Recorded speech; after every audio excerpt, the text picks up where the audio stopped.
Bismillahirrahmanirrahim. Assalamualaikum warahmatullahi wabarakatuh. Alhamdulillahi rabbil alamin. Wassalatu wassalamu ala asyrafil anbiya'i wal mursalin. Nabiyyina Muhammadin wa ala alihi wa sahbihi ajma'in. Ashhadu an la ilaha illallah wahdahu la syarikalah. Wa ashhadu anna Muhammadan abduhu wa rasuluh. Allahumma la ilma lana illa ma 'allamtana innaka antal alimul hakim. Amma ba'd. Baik, kita lanjutkan penjelasan dari kitab Al-Madkhal al-Fiqih dari kitab Al-Ta'rihil Fiqh Syafi'i karya Jama'atun Minal Ulama. Terakhir sudah kita jelaskan terkait dengan biografi ringkas dari Imam Malik rahimahullah. Selanjutnya Tarikhu Madhabil Malikiyah wa Ashharu Rijalih. Iya, sejarah atau perkembangan mazhab Imam Malik Malikiyah dan ulama-ulama yang terkenal. Ada 3 fase juga. Yang pertama Dauru An-Nusyu. Ya, fase munculnya mazhab Imam Malik ya. Sampai ini dari sejak Imam Malik rahimahullah mulai berfatwa tentu saja sampai pada tahun 282 Hijriah. Kemudian yang kedua Dauru Tatawur ya, Dauru At-Tatawur fase apa? Tatawur, perkembangan. Ini dari 282 sampai 616 Hijriah. Dan yang ketiga Daurul Istiqrar ya setelahnya, yaitu fase ketika mazhab Malik sudah mustaqir, sudah apa namanya, sudah baku apa dan sudah istiqrar. Baik. Di Daurun Nusyu di sini ada 2 kitab secara global yang terkenal. Yang pertama adalah karya Imam Malik sendiri, yaitu Kitabul Muwatta. Kitabul Muwatta asalnya adalah buku hadis. Buku hadis. Bukan hanya buku yang menghimpun hadis-hadis Nabawi, tapi Imam Malik rahimahullah juga menyebutkan di dalamnya hadis-hadis mauquf dari para sahabat terkait dengan pendapat-pendapat mereka, demikian pula dari tabi'in. Demikian pula dari tabi'in. Hanya saja Imam Malik rahimahullahu taala sama seperti Al-Bukhari, walaupun asalnya buku hadis, tapi fikih beliau itu diperoleh dari judul-judul bab, dari bab-bab yang beliau peroleh, yang beliau sebutkan dalam Muwatta, kemudian korelasinya. Kemudian korelasi antara judul bab dengan hadisnya. Dengan hadisnya. Nah, dari sinilah diperoleh fikih dari Imam Malik rahimahullah. Dan Muwatta ini punya sejumlah riwayat. Yani ada sejumlah ulama yang meriwayatkan Muwatta dari Imam Malik. Karena Muwatta ini diimla berulang-ulang. Ya, diimla berulang-ulang, direvisi, ya, ditambahi, dikurangi. Karena itulah ada sejumlah murid Imam Malik rahimahullah yang meriwayatkan Muwatta dari beliau, di mana masing-masing dari mereka ada kelebihan atau ada kelebihan dan ada kekurangan. Dalam artian di riwayat satu ada, di murid yang satu ada hadis yang tidak disampaikan kepada murid yang lain, demikian pula sebaliknya. Ya. Periwayat Muwatta yang paling masyhur adalah Yahya bin Yahya Al-Laitsi. Ya, Yahya bin Yahya Al-Laitsi. Salah seorang ulama dari Andalusia, Spanyol. Taib, Yahya bin Yahya Al-Laitsi, dan riwayat inilah yang paling masyhur sampai di zaman sekarang. Sampai di zaman sekarang.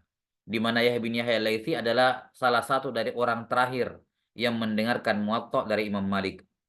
Kemudian ada juga Muwatta riwayat Imam Syafi'i. Imam Syafi'i juga punya riwayat terhadap kitab Muwatta Imam Malik rahimahullah.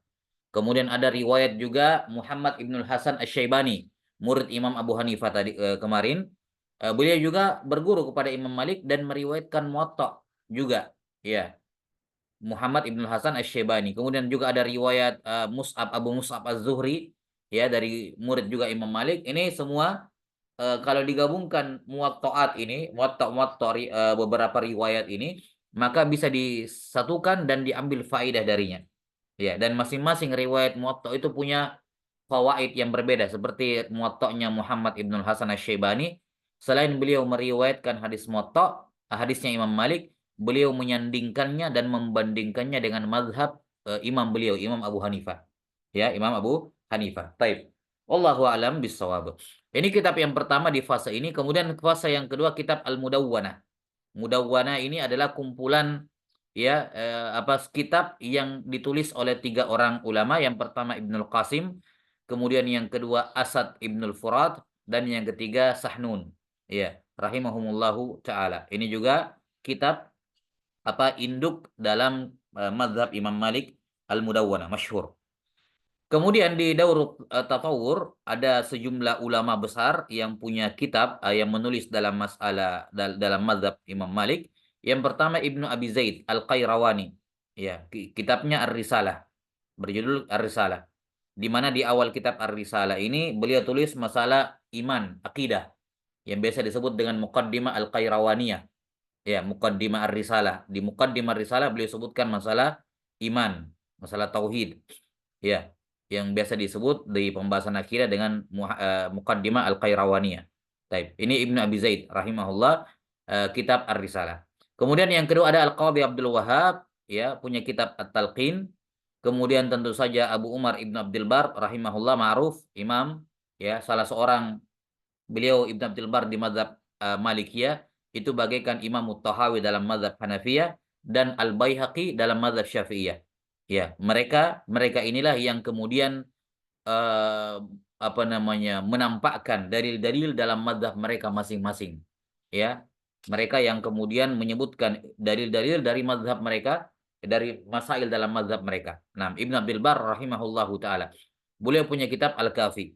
Ya, dan beliau juga punya kitab syarah terhadap Muwatta Imam Malik. Ya, Muwatta Imam Malik. Ya, ada 2 syarah beliau, yang ringkas sama yang panjang lebar. Ada kitab Al-Istidkar dan juga kitab At-Tamhid. Kitab At-Tamhid dan kitab Al-Istidkar. Dua-duanya syarah Muwatta Imam Malik.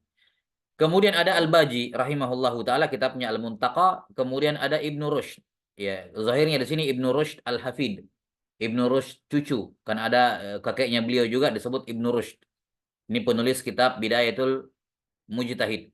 Beliau mazhabnya Maliki. Nah, cuman Bidayatul Mujtahid bukan buku mazhab Maliki ya, karena fikih muqaran, perbandingan gitu. Iya. Ibn Rushd dalam mazhab Malikiyah ada kitab Al-Muqaddimah Al-Mumahidat. Iya, Al-Muqaddimat Al-Mumahidat. Kemudian Al-Qadhi Iyad ada kitab Al-Mustanbatah.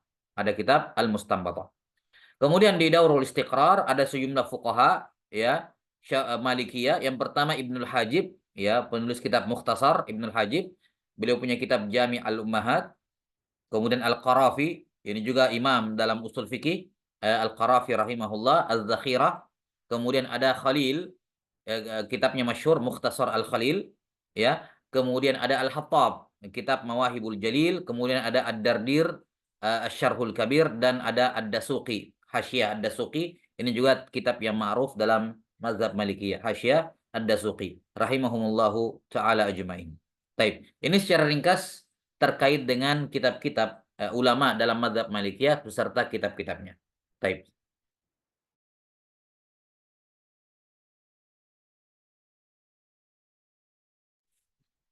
Selanjutnya pindah ke biografi ringkas Imam Asy-Syafi'i rahimahullah. Ada 4 pembahasan juga. Yang pertama nama dan nasab, al-ismu wan nasab. Yang kedua at-tarikh, tahun kelahiran dan wafatnya. Yang ketiga al-ibadah wat taqwa, ya, ibadah dan ketakwaan beliau. Dan yang keempat adalah ilmu dan kecerdasan, wal zaka. Ya. Yang pertama nama lengkap beliau adalah Muhammad Ibnu Idris Asy-Syafi'i. Ya, Muhammad Ibnu Idris Asy-Syafi'i rahimahullah, yaltaqi nasabuhu ma'an Nabi sallallahu alaihi wasallam fi jaddihi Abdul Muttalib. Nasabnya Imam Asy-Syafi'i, ya, ketemu dengan nasabnya Nabi sallallahu alaihi wasallam, ketemunya di Abdul Manaf, afwan, fi jaddihi Abdul Manaf. Ya. Dan Asy-Syafi'i ini nisbat, para ulama menyebutkan 2 alasan mengapa beliau bernasab dengan Asy-Syafi'i. Ya. Yang pertama, ada yang mengatakan ini nisbat kepada kakek-kakek beliau. Ya, kakek beliau dari kalangan sahabat, yaitu Syafi' ibnu Sa'ib. Kalau ya, Syafi' ibnu As-Sa'ib. Taib. Di mana Syafi' dan As-Sa'ib ini, Syafi' dan bapaknya itu dua-duanya sahabat. Dua-duanya sahabat Nabi Sallallahu Alaihi Wasallam. Karena itulah eh, apa ya Karena itulah beliau bernisbat kepada apa sahabat ini. Ya, beliau bernisbat kepada sahabat Nabi Shallallahu Alaihi Wasallam. Jelas ya?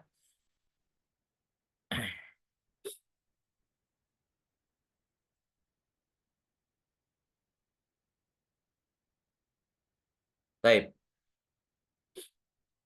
Ini alasan yang pertama. Ya, alasan yang pertama. Ya, jadi nama lengkap beliau Muhammad ibnu Idris ibni Abbas ibni Utsman ibni Syafi ibni Sa'ib. Nah, ini Syafi ibnu Sa'ib ibni Ubaid ibni Abdi Yazid ibni Hashim ibni Abdul Muttalib ibni Abdi Manaf. Nah, ketemunya di sini dengan Nabi Sallallahu Alaihi Wasallam di Abdu Manaf. Muhammad bin Idris ibni Abbas ibni Utsman ibni Syafi ibni Sa'ib ibni Ubaid ibni Abdi Yazid ibni Hashim ibni Abdul Muttalib ibni Abdi Manaf. Nah, ketemunya dengan Nabi Sallallahu Alaihi Wasallam di Abdu Manaf ini. Iya. Kakek beliau yang merupakan sahabat adalah Syafi' ibnu Sa'ib. Dua-duanya sahabat. Syafi'nya sahabat, Sa'ib sahabat. Karena itulah beliau bernisbat dengan Asy-Syafi'i. Nisbat ke kakek-kakeknya ke atas. Iya. Itu kakek ketiga berarti ya. Kakeknya ketiga. Kakek ketiga. Taib. Dan alasan yang kedua, beliau bernisbat kepada Asy-Syafi'i untuk mimbabit tafaul. Tafaul yakni dengan harapan semoga beliau mendapatkan syafaat dari Nabi dari apa syafaat pada hari kiamat. Taib. Ini terkait dengan apa nama beliau ya rahimahullahu taala. Nah, kemudian kelahiran beliau ini pada tahun 150 Hijriah. Ya, Mia wa khamsin Hijriah di Gaza, Palestina. Ini menurut pendapat yang paling kuat di kalangan para ulama terkait dengan di mana beliau lahir. Ada yang mengatakan beliau lahir di Yaman, ada yang mengatakan beliau lahir di Mekah. Ya, ada beberapa pendapat, tapi yang paling masyhur dan yang lebih kuat beliau lahir di Gaza, Palestina. Nah, dan wafat tahun 204 Hijriah, mi'atain wa arba, ya minal hijratin nabawiyah di Mesir. Beliau wafat tahun 204 Hijriah di Mesir. Berarti beliau cuma punya umur 54 tahun dan mencapai seorang mujtahid ya, mencapai seorang mujtahid. Nah, pada usia seperti itu atau sebelumnya tentu saja. Baik. Warahala ila Makkah wal Madinah wa Baghdad.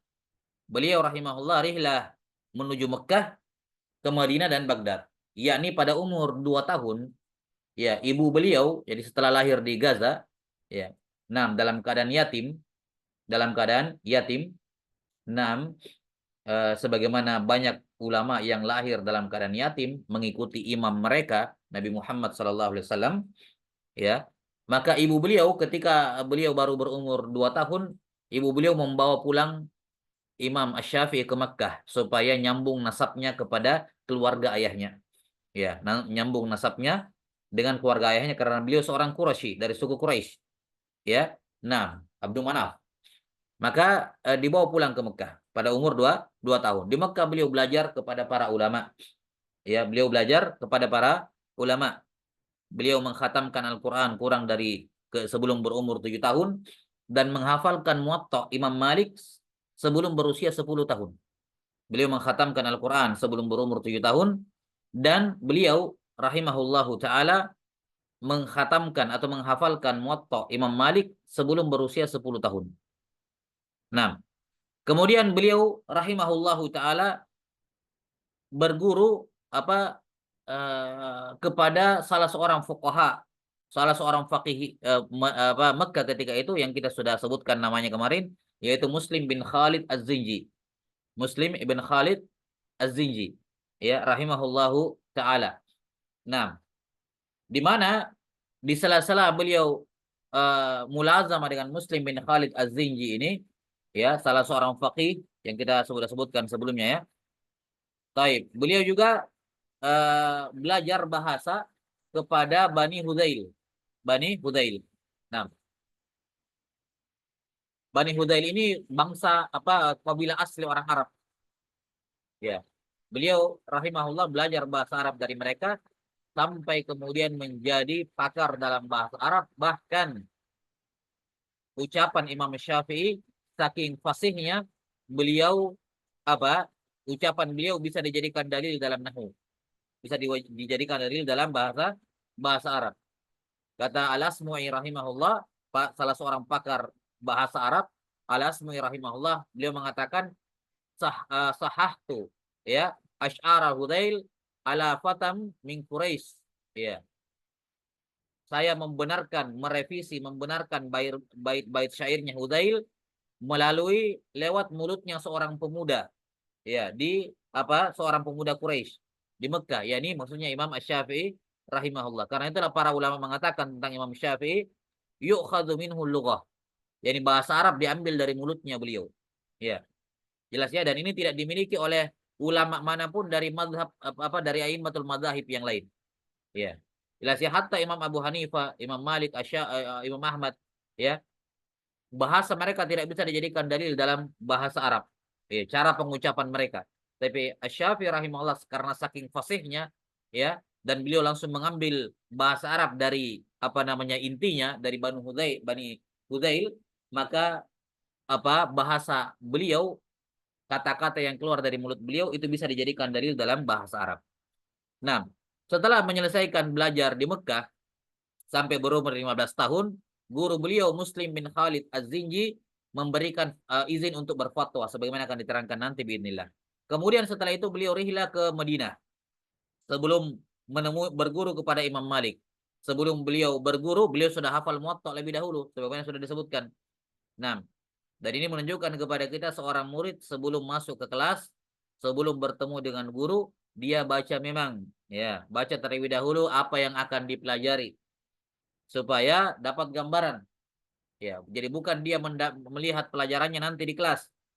Nah, tapi bagusnya di antara adab dalam menuntut ilmu adalah dia membaca materi apa yang akan disampaikan, yang akan dia pelajari sebentar, sehingga dia punya gambaran dan kalau ada pertanyaan dia sudah siapkan. Nah, kalau dia nanti baru mikir dalam majelis, baru berpikir ada yang mau ditanya, tidak, ini terlambat. Ya, ini terlambat. Baik, maka Imam Syafi'i rahimahullah menyelesaikan tugasnya sebelum bertemu dengan gurunya. Dalam tanda kutip seperti itu.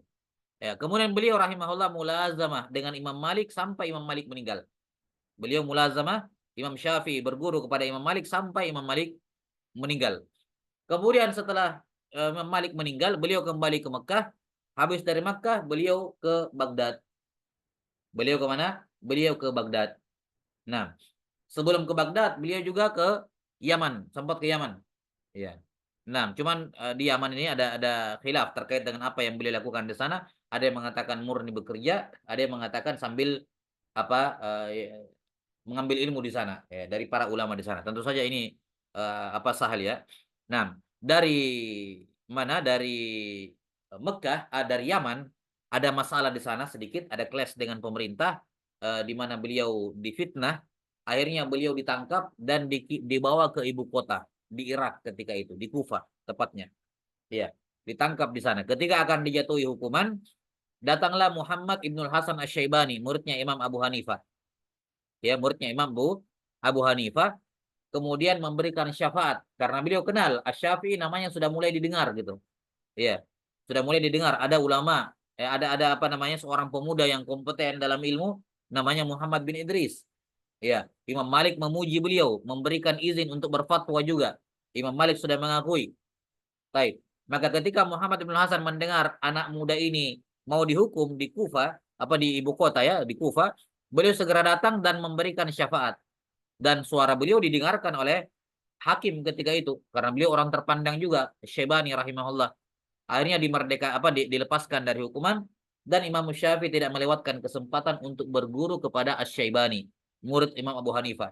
Dan setelah selesai berguru dari Baghdad, ya, di Baghdad ya, di Afwan, ibu kota negara kaum muslimin ketika itu di Baghdad, di Irak. Ya, ibu kotanya Baghdad, bukan Kufah ya, di Baghdad. Baik. Nah, setelah beliau berguru kepada Imam Asy-Syaibani di Baghdad, beliau pulang kembali ke Mekah dan disebutkan beliau membawa buku-buku tulis beliau hasil mengambil ilmu dari Asy-Syaibani itu dua himlu ba'ir, ya, yaitu apa, dua onta yang semua onta ini dua-duanya isinya buku semuanya, saking banyaknya catatan beliau, ilmu yang beliau ambil dari Asy-Syaibani rahimahullahu taala. Baik, ini sedikit terkait dengan tarikh perjalanan beliau rahimahullah. Ya. Jadi ketika beliau berguru kepada Muslim bin Khalid Az-Zinji di Mekah, beliau sudah mengambil fikih Ibnu Abbas. Fikih Ibnu Abbas. Kemudian ketika belajar di Imam Malik di Madinah sampai beliau meninggal, beliau sudah mengambil fikih Imam Malik. Fikihnya Abdullah bin Umar dan Zaid ibnu Thabit. Jelas ya? Kemudian setelah itu beliau berguru kepada Muhammad ibn Hasan Asy-Syaibani. Beliau kemudian mengambil ilmu dari mazhabnya Abu Hanifah yang merupakan turunan dari mazhabnya Abdullah bin Mas'ud. Maka terkumpul pada diri beliau ilmu-ilmu para ulama di semua negara ketika itu. Madrasah hadis di Hijaz sama madrasah ahli ra'i di Kufah di Irak beliau sudah kumpulkan. Setelah itu beliau pulang ke Mekah. Di Mekah ini beliau kemudian dalam tanda kutip merancang mazhab beliau.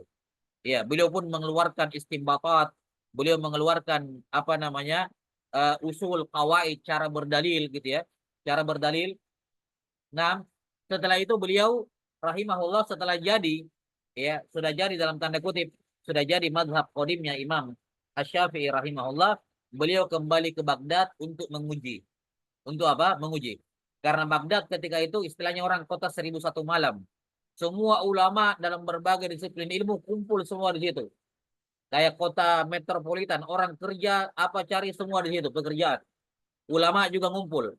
Maka ulama di berbagai bidang, dalam bahasa, nahwu, dalam fikih, dalam ini, dalam itu, kumpul semua di situ, di Baghdad. Maka beliau pun ya istilahnya menguji, yang namanya hipotesis itu butuh diuji untuk diketahui kebenarannya. Karena buah pemikiran beliau ini yang merupakan mazhab qadim, mazhab barunya, mazhab lamanya beliau rahimahullah, ini kan baru beliau hasilkan.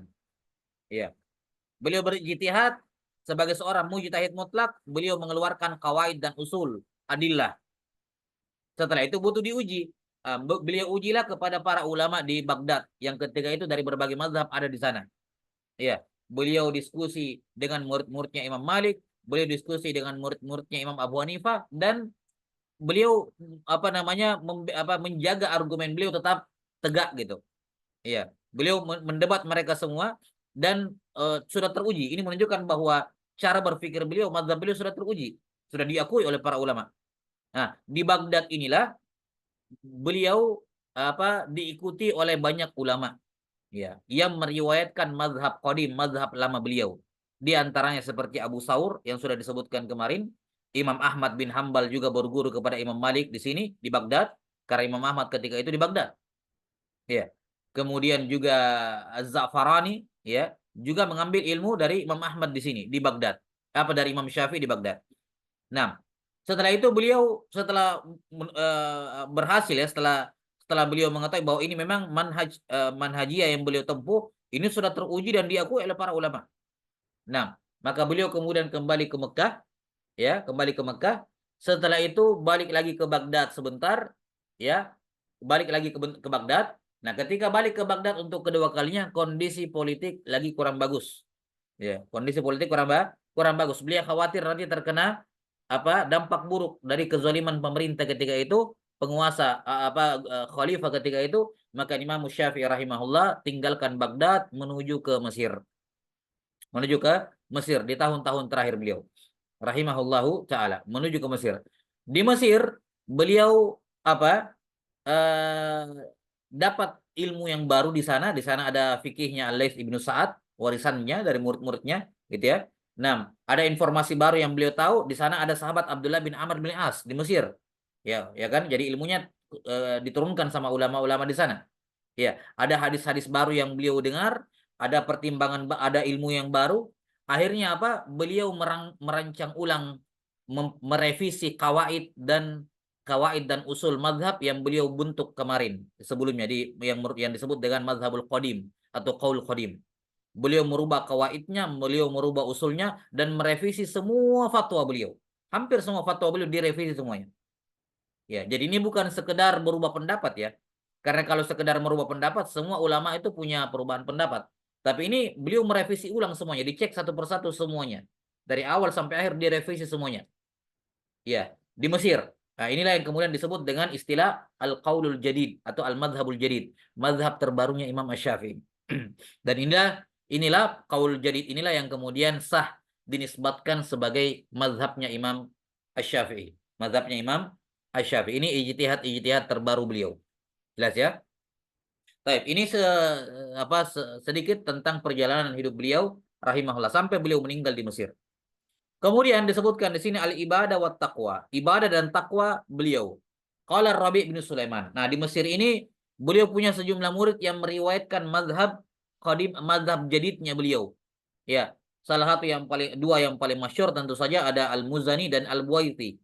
Al-Buaiti ini punya mukhtasar apa? Mukhtasar Al-Buaiti. Nah, beliau disebutkan apa? Khalifatus Syafi'i rahimahullah, penggantinya Syafi'i di majelisnya ketika beliau sudah meninggal. Kemudian ada Al-Muzani rahimahullah, ya, Mukhtasar Al-Muzani. Ini kitab yang bisa dikatakan lebih masyhur dibandingkan Mukhtasarnya Al-Buaiti.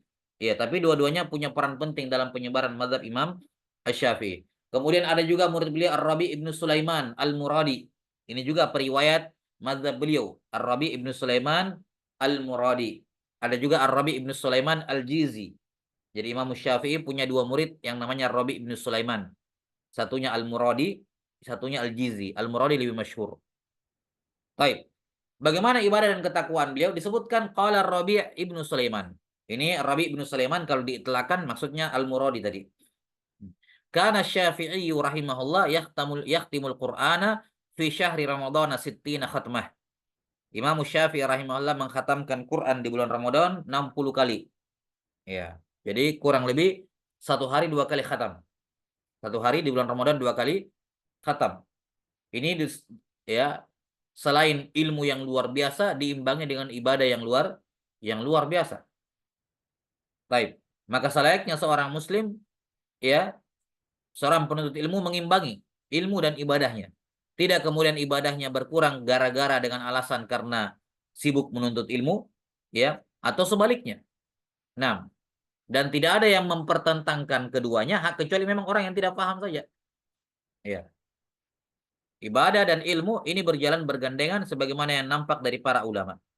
Kemudian yang kedua qala Husain Al-Karabisi. Ini juga salah seorang apa? Murid Imam Syafi'i rahimahullah. Ya. Bittu ma'asy-Syafi'i lailatan. Ya. Ini Al-Karabisi periwayat mazhab qadim, periwayat mazhab lamanya beliau di Irak. Iya, di Baghdad. Bittu ma'asy-Syafi'i lailatan fakana yusalli nahwa thulutsil lail. Fama ra'aituhu yazidu ala khamsina ayah. Fa idza aktsara fa mi'atu ayah. Saya pernah bermalam bersama dengan Imam Syafi'i suatu malam, maka beliau salat kurang lebih sepertiga malam. Fakana yusalli nahwa thulutsil lail. Nah, saya tidak melihat beliau menambah bacaan dalam satu rakaat lebih dari 50 ayat. Nggak pernah. Kalaupun ada lebih 50, maka paling banyak 100 ayat. Paling banyak 100 ayat. Taib. Ini menunjukkan apa? Beliau rahimahullahu ta'ala punya wirid, kebiasaan, yakni salat lail. Nah, maka seorang penuntut ilmu jangan sampai meninggalkan salat lail. Habis salat isya, ya, dia bisa langsung gabungkan niatnya dia isya sekaligus salat lail. Karena salat lail adalah semua salat sunnah setelah isya. Ya, kalau dia tidak bisa 2 rakaat dia isya, setelah itu 2 rakaat salatul lail, kalau dia tidak bisa misalnya dia gabungkan niatnya 2 rakaat dia isya sekaligus salat lail. Tidak bisa berdiri, duduk, nggak bisa duduk, tidur miring. Nggak apa-apa dapat setengah pahala, dapat seperempat pahala daripada tidak salat lail sama sekali. Ya, jadi dipermudah oleh syariat. Kenapa kemudian malas dikerjakan? Jelas ya? Maka sesedikit apapun kerjakan salat lail tersebut, ya, mendapatkan setengah pahala sambil duduk itu lebih bagus, jauh lebih bagus dibandingkan tidak salat lail sama sekali. Ya, karena salat lail merupakan ciri khasnya para ulama, ya. Ciri khasnya orang-orang soleh. Ya, seorang tidak akan menjadi orang yang soleh kecuali jika dia rutin mengerjakan salat lail, walaupun cuma 2 rakaat. Qala Rabi' ibnu Sulaiman. Ini Al-Muradi lagi. Kana Syafi'iyu qad jazza al-laila. Fasulusuhul awwal yaktub. Wasthani yusalli. Wasthalithu yanam. Imam Syafi'i rahimahullah sudah membagi malamnya menjadi 3. Ya, sepertiga malam pertama menulis. Sepertiga malam kedua, sholat. Sepertiga malam ketiga, tidur. Ya, sepertiga. Jadi kalau misalnya kita anggap maghrib masuk jam 6, subuh jam 5, ya berarti 11 jam. Ya, 11 jam. Faham?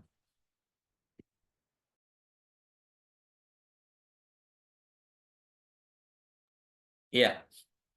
Anggaplah misalnya 10 jam lah ya, 10 jam, jam 6 sampai jam 4 misalnya. 10 jam malam.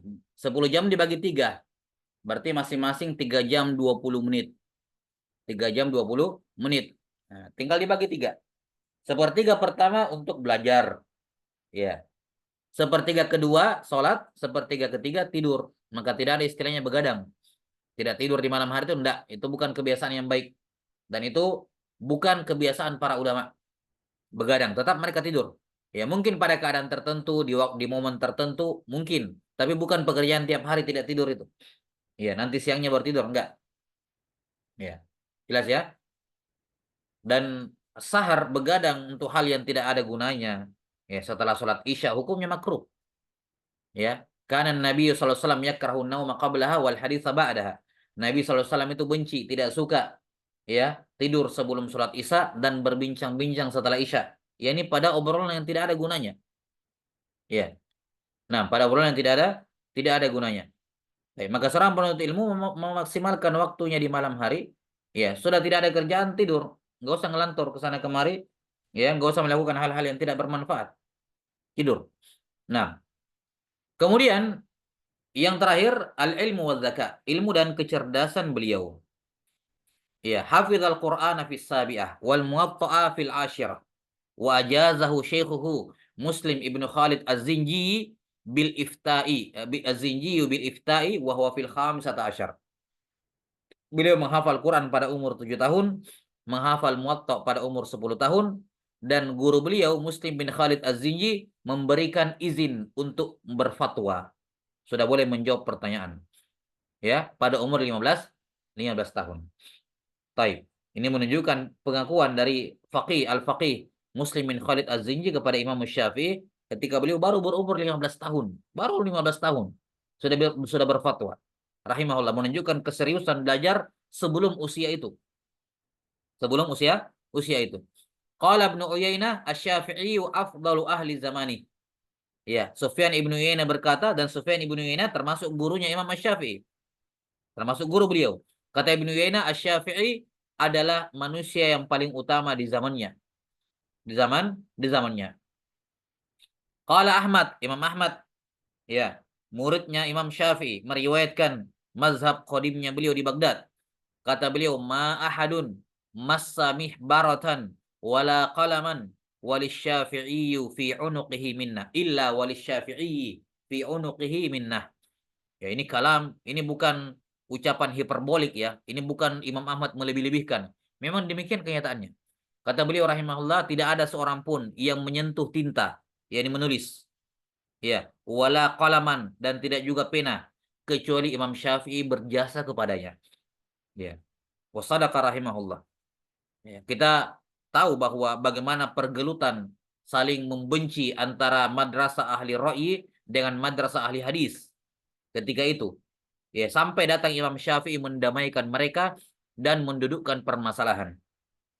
Ya, seandainya bukan karena rahmat Allah Ta'ala, taufik darinya, kemudian setelah itu dari melalui perantaran Imam Syafi'i rahimahullah, ya niscaya apa? Ya, tidak ada orang yang belajar fikih dengan benar maksudnya. Tidak ada seorang pun yang bisa mengetahui fikih dengan cara yang benar. Ini Imam Ahmad sendiri. Ya, kata Imam Ahmad rahimahullahu taala, "Madzalal fiqhu quflan ala ahlihi hatta fatahahu Allahu bisyafi'i." Kata Imam Ahmad rahimahullah, ilmu fikih itu dulu terkunci, tertutup rapat bagi orang yang mau mempelajarinya. Tidak ada yang bisa masuk sampai Allah membukanya lewat Imam Asy-Syafi'i. Sampai Allah taala membukanya lewat Imam Asy-Syafi'i rahimahullah. Ya, maka beliau berjasa. Siapapun yang menulis ilmu, ya, menulis ilmu, yakni fikih, tidak sampai sini.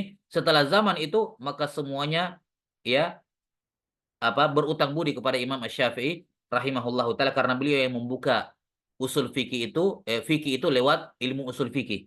Ilmu usul fikih, pionirnya, peletaknya adalah Imam Syafi'i melalui kitabnya Ar-Risalah. Kitabnya Ar-Risalah. Seperti yang diterangkan biidnillahi ta'ala. Iya. Ini terkait dengan apa? Biografi ringkas dari Imam Asy-Syafi'i rahimahullah. Selanjutnya adalah perkembangan mazhab Imam Asy-Syafi'i. Ya, perkembangan mazhab Imam Asy-Syafi'i. Mazhab Asy-Syafi'i secara umum di sini ada 4 fase. Yang pertama daurut taksis, fase pembentukan mazhab. Yang kedua ada daurun nusyu'i wal intishar, fase munculnya mazhab dan penyebarannya. Ya, dan penyebarannya.